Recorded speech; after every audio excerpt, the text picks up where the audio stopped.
से बिलोंग करता है। हमारे चेयरमैन जो है वो हैदराबाद, तो आप किम्स हॉस्पिटल से अच्छे से परिचित है। हमारा 1 साल पहले किम्स हॉस्पिटल से साथ टेक ओवर हुआ है। पहले आपको कोविड पीरियड में हमारा एज अ किम्स हॉस्पिटल शुरू हुआ था। फिर कोविड पीरियड में हमारे हॉस्पिटल का नाम अच्छे से स्प्रेड हुआ, क्योंकि जो सर्विसेज दी थी कोविड पीरियड में वो सभी हॉस्पिटल से अच्छी थी, इसलिए हमारा किम्स का नाम अच्छे से स्प्रेड हुआ। और 1 साल पहले ही किम्स हॉस्पिटल ने हमको टेक ओवर किया, तो अभी हमारे हॉस्पिटल का नाम है किम्स हॉस्पिटल। और ये सेंट्रल इंडिया का सबसे बड़ा हॉस्पिटल है, 350+ बेड है। और लोकेशन वाइज देखा जाए तो हमारा एकदम नागपुर के सेंटर में है, रेलवे स्टेशन के पास, जो मतलब पब्लिक ट्रांसपोर्ट के हिसाब से भी जो पेशेंट आदिलाबाद से आते हैं सबके लिए इजीली अप्रोचेबल है। रेलवे स्टेशन से बिल्कुल वॉकिंग डिस्टेंस है। हमारे सभी डिपार्टमेंट से लगभग सिर्फ रेडिएशन के अलावा हमारे यहाँ जो हेल्थ केयर के लिए लगते सभी डिपार्टमेंट्स है। वेल इक्विप्ड रेडियोलॉजी डिपार्टमेंट है, 15 मॉड्यूलर ओटीज है, वेल इक्विप्ड है स्टेट ऑफ आर्ट ओटीज है। और हमारे यहाँ सभी प्रकार की कॉम्प्लेक्स और कॉम्प्लिकेटेड सर्जरी होती है। एज अ टर्शियरी सेंटर सभी तरफ से हमारे किम्स हॉस्पिटल में पेशेंट्स आते हैं जो कॉम्प्लिकेटेड रहते हैं। आदिलाबाद से भी आते हैं, छत्तीसगढ़ से आते हैं, MP से आते हैं, और बाकी पेरीफेरिया नागपुर से भी आते हैं। और आदिलाबाद के पेशेंट जो आते थे, हमने देखा है कि आदिलाबाद के मतलब 10-15 साल से ही सेवाग्राम हुआ, यवतमाल हुआ और नागपुर पेशेंट्स का ड्रेन आता है, उनको जो तकलीफ होती है। तो जब हमारे हॉस्पिटल ने डिसाइड किया किम्स ने कि नहीं, अगर उनको 3.5 घंटे रन करके नागपुर आना पड़ता है, अगर हम कुछ डिपार्टमेंट्स अगर जाके वहाँ OPD सर्विसेज प्रोवाइड कर सकते हैं, तो उस हिसाब से हमने यहाँ पे OPD शुरू करने का हमारे किम्स हॉस्पिटल ने डिसाइड किया है। तो हम सभी डॉक्टर्स के अलग अलग डेज रहेंगे, वो हम आपको बताएंगे। उस हिसाब से यहाँ पे हम OPD शुरू करेंगे। थ्रोट कैंसर हुआ, ब्रेस्ट कैंसर, थोरेसिक कैंसर मतलब चेस्ट के अंदर जो कैंसर है वो, लीवर और पैंक्रियाज रिलेटेड सर्जरी, बड़ी आंतरी और छोटी आंतरी की सर्जरी, गायनिक कैंसर से रिलेटेड, और जो यूरिनरी ब्लैडर है, पेशाब पिंड के रिलेटेड कैंसर सर्जरी अपने यहाँ पे होती है। और कैंसर के साथ अपन कीमोथेरेपी भी देते हैं। जो लोगों में मतलब बहुत सारी गलतफहमियां है कि कीमोथेरेपी से पेशेंट बहुत वीक होता है या नहीं ले सकता, बट हमारे या कुछ लेडीज तो हेयर फॉल की वजह से भी कीमोथेरेपी अवॉइड करती है। पर हमारे यहाँ पे ऐसी मशीन है जिससे हम 60 to 80% हेयर फॉल अवॉइड कर सकते हैं। कीमोथेरेपी उसको पैक्समैन बोलते हैं, जो सेंट्रल इंडिया में कहीं पे नहीं है। और सर्जरी में भी हम जैसे ब्रेस्ट कैंसर में पहले पूरा स्तन निकाला जाता था, इससे क्या होता था कि बगल वाली गांठें निकालने से पेशेंट के जिस साइड की सर्जरी हुई उस साइड के हाथ में स्वेलिंग आती थी और वो हाथ उनको मूवमेंट्स करने में तकलीफ होती थी।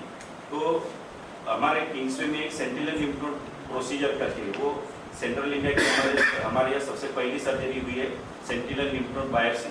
उससे क्या होता है कि हम बगल वाली गांठ जो सबसे पहले जिसमें कैंसर स्प्रेड होता है वो निकाल के ऑपरेशन के दौरान ही भेजते हैं जाँच के लिए। वो निगेटिव आई तो बगल वाली गांठें निकालना नहीं पड़ता। तो बगल वाली गांठें नहीं निकालते और ब्रेस्ट कंजर्वेशन भी हो जाता है, क्योंकि उससे लंप निकालते 2 सेंटीमीटर लेके। तो फीमेल्स को कैसे breast as a sexual organ, तो वो सोशल ट्रामा या साइको ट्रामा सब होता है पेशेंट को, और पूरा ब्रेस्ट निकाल के वजह से उनका सोशल स्टेटस गिर जाता है। तो ये सर्जरी से हम क्या पेशेंट को हम सोशल स्टेटस दे रहे हैं, उनका डिप्रेशन अवॉइड कर रहे हैं, उनको हिम्मत दे रहे हैं। तो इस प्रकार की सर्जरी सेंट्रल इंडिया में हमारे यहाँ भी पहली बार हुई। मशीन का कुछ चार्ज ज़्यादा नहीं रहता है। और सभी प्रकार की हम कैंसर सर्जरी जो लेप्रोस्कोपी को, अभी हमारा रोबोटिक का भी प्लान है, आगे कुछ महीने या साल में रोबोटिक भी लाने की हमारी पूरी गुंजाइश है। किडनी की बीमारियां तो सभी तरफ बढ़ रही हैं, क्योंकि लाइफस्टाइल से रिलेटेड बीमारी है। अगर ओबेसिटी बढ़ता है, मोटापा बढ़ता है तो किडनी की बीमारी बढ़ती है, डायबिटीज़ बढ़ता है तो किडनी की बीमारी बढ़ती है, स्ट्रेस है, हाई ब्लड प्रेशर है तो किडनी की बीमारी बढ़ती है। ये सब अल्टीमेटली ऐसी बीमारियां हैं जो धीरे धीरे बढ़ती जाती है, चुपचाप बढ़ते जाती है, और उस समय मालूम पड़ती है जब काफ़ी आगे बढ़ चुकी है। तो ये बीमारियों से हमको आगे जाके काफ़ी जूझना पड़ेगा। तो प्रिवेंशन से लेके ट्रीटमेंट तक हम लोग सब कुछ कर सकते हैं। प्रिवेंशन अगर हम लाइफस्टाइल मॉडिफाई करते हैं तो हम प्रिवेंट कर सकते हैं। ब्लड प्रेशर शुरुआती स्टेज में अच्छा कंट्रोल करते हैं, मोटापा अवॉइड करते हैं, तो किडनी की बीमारियों को अवॉइड कर सकते हैं। हमारे यहाँ पर सारी सुविधाएं हैं ब्रेन और स्पाइन से संबंधित चीज़ें करने के लिए। नेविगेशन, माइक्रोस्कोप, एडवांस माइक्रोस्कोप से लेके क्यूसा मशीन जो ट्यूमर को कम करने के लिए बहुत ज़रूरी होता है, ब्रेन ट्यूमर का साइज छोटा करने के लिए ज़रूरी होता है, उसको कट करने के लिए ज़रूरी होता है। उसके साथ में नेविगेशन मशीन, और नेविगेशन से मतलब हमें एकदम सटीक तरीके से वो ट्यूमर को निकाला जा सकता है। इंट्रा ऑफ अल्ट्रासाउंड यूज़ करते हैं। इंट्रा ऑफ अल्ट्रासाउंड का मतलब होता है ऑपरेशन के दौरान ही हम लोग ऑपरेशन के टाइम पे ही सोनोग्राफी करके हम देखते हैं कि ट्यूमर कितना निकला है, कितना बचा है और किस तरह से उसको निकाला जा सकता है। उसके साथ साथ हम लोग मिनिमली इन्वेसिव ब्रेन सर्जरी, जैसे कि एंडोस्कोपिक ब्रेन सर्जरी, जिसमें हम नाक के रास्ते से हम ब्रेन ट्यूमर निकाला जाता है, साथ ही साथ ऊपर ब्रेन के अंदर में भी जाके हम ऊपर से भी एंडोस्कोपिक के लिए क्लॉट के साथ साथ ब्रेन ट्यूमर हम लोग एंडोस्कोपी के लिए रिमूव कर सकते हैं। ये सारी सुविधाएं सिर्फ किंग्सवे हॉस्पिटल में अवेलेबल है, नागपुर किंग्सवे हॉस्पिटल में। या जैसे कि ब्लड पैरालिसिस, मिर्गी, माइग्रेन, फिट एंड एपिलेप्सी और पार्किंसन डिजीज जैसे कि कंपन की बीमारी, पेरिफेरल न्यूरोपैथी, नसों की कमजोरी की बीमारी, इन सभी बीमारियों के संबंधित सारी जांचें और उपचार हमारे यहाँ उपलब्ध है।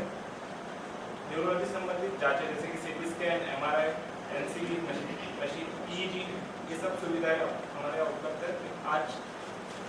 आजकल देखा गया है कि 40 साल के कम की उम्र में भी काफ़ी स्ट्रोक के मरीज देखे गए हैं। स्ट्रोक मतलब पैरालिसिस के, जिसे हम यंग स्ट्रोक कहते हैं, तो इसका उपचार भी हमारे यहाँ उपलब्ध है।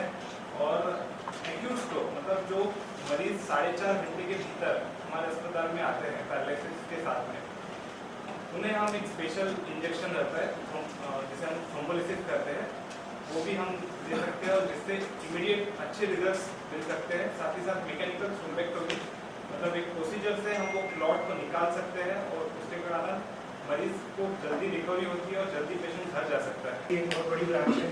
रीढ़ की हड्डी का गांठ हो, रीढ़ की हड्डी का ट्यूमर हो, रीढ़ की हड्डी का इन्फेक्शन हो, रीढ़ की हड्डी का ट्यूबरक्लोसिस हो यानी TB हो, या रीढ़ की हड्डी का फ्रैक्चर हो, ये सारी चीज़ों का सर्जरी हम लोग किंग्सवे हॉस्पिटल में करते हैं। सबसे कॉमन प्रॉब्लम रीढ़ की हड्डी का आज के यंग पेशेंट्स में, इवन 12-15 साल 14 साल के बच्चों में भी शियाटिका का प्रॉब्लम है, जिसको हम स्लिप डिस्क बोलते हैं। स्लिप डिस्क का सर्जरी जो पुराने ज़माने में होता था, बड़ा चीरा मार के जिसमें पेशेंट एक हफ्ता अस्पताल में रहता था, अब वो तरीका नहीं रहा है।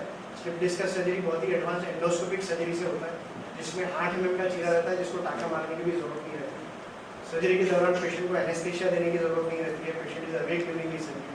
24 आवर्स में पेशेंट मॉर्निंग में एडमिट होता है, सर्जरी होकर next day patient is discharge. तो जिसको हम एंडोस्कोपिक स्पाइन सर्जरी या अवेक स्पाइन सर्जरी या स्टिचलेस स्पाइन सर्जरी बोलते हैं, वो सारी चीज़ें हम लोग किंग्सवे हॉस्पिटल में करते हैं।